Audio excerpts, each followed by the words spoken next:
SSC 2026 সালের পরীক্ষার্থীরা, গণিতের এমসিকিউ 8টা হইলে কি ফেল? অর্থাৎ গণিতের এমসিকিউ কয়টা হইলে তোমার পাস করবে তুমি? দেখো, গণিতের 8টা যদি তোমার হয়, এমসিকিউ যদি 8টা সঠিক হয়, তাহলে মাস্ট ফেল ধরা হবে। মাস্ট ফেল ধরা হবে 8টা কিংবা 9টা হইলে। এখন কথা হচ্ছে যে 8টা কিংবা 9টা হয়েছে, এটা তুমি কিভাবে বুঝলে? ধরো তুমি 30টা টিক পড়ে পরীক্ষায়, 30টা এমসিকিউ এর ভিতরে তুমি 30টাই পূরণ করে আসছো।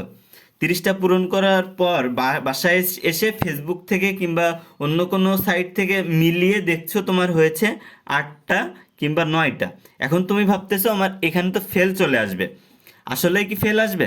দেখো, মূলত আমরা যে অ্যান্সার শিটটা মিলাই, আমরা যে অ্যান্সার শিটটা মিলাই, নিজেদের মতো করে মিলাই, এই অ্যান্সার শিটের সাথে শিক্ষা বোর্ডের অ্যান্সার শিটের কিন্তু পার্থক্য থাকে। কিছু কিছু ক্ষেত্রে এই যে অ্যান্সার, আমরা যে অ্যান্সার শিট মিলাই আর শিক্ষা বোর্ডের অ্যান্সার শিট পুরোপুরি আলাদা থাকে। যে কারণে তুমি ভাবছো যে তোমার 8টা হয়েছে কিংবা 9টা হয়েছে, সেখানে ওই যে শিক্ষা বোর্ডের অ্যান্সার শিটে দেখা যাচ্ছে তুমি 10 থেকে 12ও পেয়ে যেতে পারো। হ্যাঁ, এমনটাই হয়, সিস্টেমটা এমনভাবে হয়। কারণ কিছু কিছু অঙ্কের ক্ষেত্রে দেখা যাচ্ছে যে 30টা অঙ্ক দেয়, 30টা অঙ্কের ক্ষেত্রে দুই একটা অঙ্ক হচ্ছে ভুল হয়ে যায় তাদের, দুই একটা অঙ্কের অ্যান্সারে ভুল হয়ে যায়, প্রশ্নে ভুল হয়ে যায়। যে কারণে কিন্তু 1 মার্ক থেকে 2 মার্ক যদি ভুল হয়ে যায় তাহলে তারা সবাইকেই দিয়ে দেয়।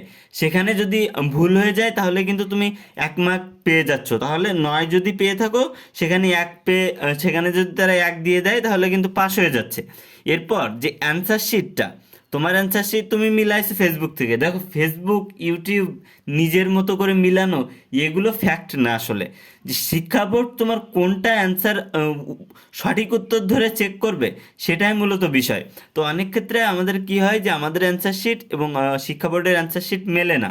যে কারণে কিন্তু আমরা ভাবি যে 8 থেকে 9টা হয়েছে, ফেল করব। কিন্তু দেখা যাচ্ছে যে শিক্ষা বোর্ডের যে অ্যান্সার শিট, সেটা থেকে আমাদের মার্ক পেয়ে গেছি আমরা 10-12 পেয়ে গেছি, সেখানে পাস হয়ে গেছে। সুতরাং এটা নিয়ে টেনশন করা যাবে না। সামনের যে পরীক্ষাগুলো আছে, ওই পরীক্ষার ক্ষেত্রে তোমার আরও গণিতের থেকে আরও বেশি ভালো করার চেষ্টা করতে হবে। গণিতে যা হয়ে গেছে গেছে, ইনশাল্লাহ তুমি যদি সামনেরগুলোতে ভালোভাবে তুমি পরীক্ষা দিতে পারো, দেখবা যে তোমার এই যে গণিত গণিত নিয়ে দেখবা যে তুমি যে টেনশন করতেছিলে, গণিতে পাস চলেও আসতে পারে।